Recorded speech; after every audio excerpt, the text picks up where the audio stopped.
Welcome or welcome back to Spellbound. I'm BJ the Book Witch, and these are 19 technically misleading but not totally untrue book reviews.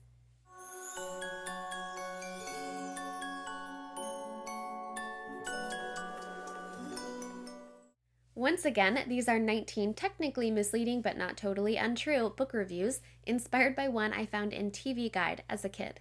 The Wizard of Oz, Speculative Horror.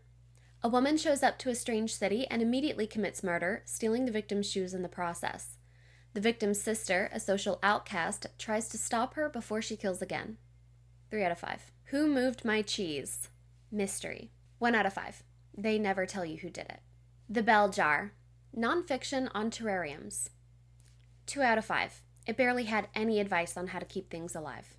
To Kill a Mockingbird. Thriller. 2 out of 5.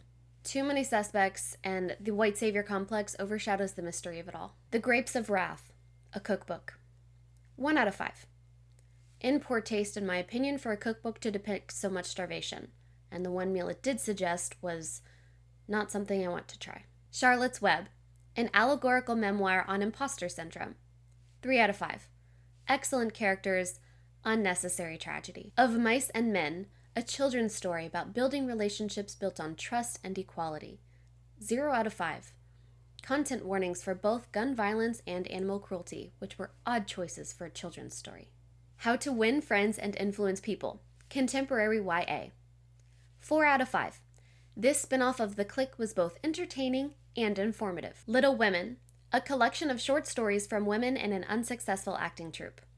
4 out of 5. A love triangle exists but is briefly extinguished, but frankly, there was simply no drama or cattiness which media tells me that I should expect from any group of women in any circumstance. And Then There Were None, a counting book for children. 5 out of 5. Technically applicable. Wuthering Heights, an 18-month travel calendar.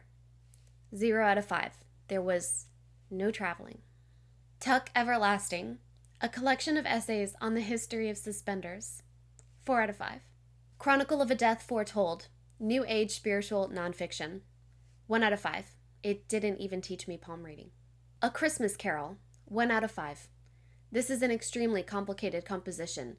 The verses are barely distinguishable from the chorus, and once you enter the rounds, it just becomes holiday noise.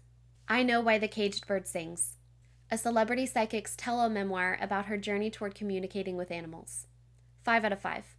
I went in expecting Eliza Thornberry and left with a much greater knowledge on human predatory behavior.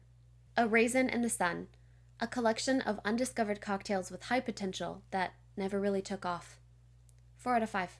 Hamlet, a guided tour of the Hamptons by a scene-stealing maniac. 3 out of 5. The unreliable nature of the narrator really distracts from the scenery. Rent, a millennial self-help guide to adulting without the assistance of cultural milestones. 4 out of 5. Matching this generation's jaded and nihilistic worldview, this book tells us to expect an ending in tragedy. The Great Gatsby, a middle-grade novel about an illusionist. 1 out of 5. He disappeared and reappeared only once, and his final act really sunk. Dazzling, but lacking substance. Alright, y'all, this was a load of nonsense, but what about you?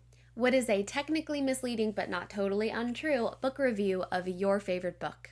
And you know the rest. If you liked this video, give it a thumbs up, and if you loved it, hit subscribe. Stay silly and happy reading.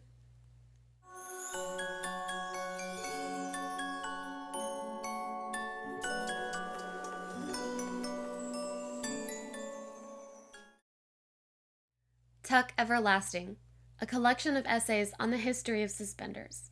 4 out of 5. Tuck Everlasting, a collection of essays on the history of suspenders. Tuck